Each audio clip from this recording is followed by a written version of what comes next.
राम राम भाई सारा, तो आज की न्यू वीडियो में आपका स्वागत है। तो आज हम आपको अपने डंबल दिखाएंगे। हमने घर पे बनाए हैं जो डंबल। तो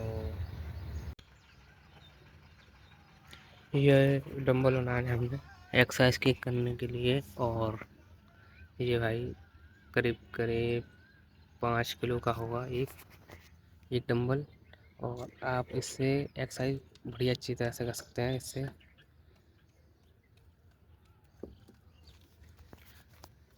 और इसमें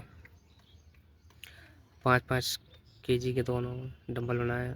ये बनाने के लिए मैंने इसमें सीमेंट और गिट्टी का यूज़ किया है। एक पाइप दोनों में डिब्बे में भर के। और ये इसे बनने में 1 दिन लगा है, 2 दिन लगे हैं दोनों बनने भाई। और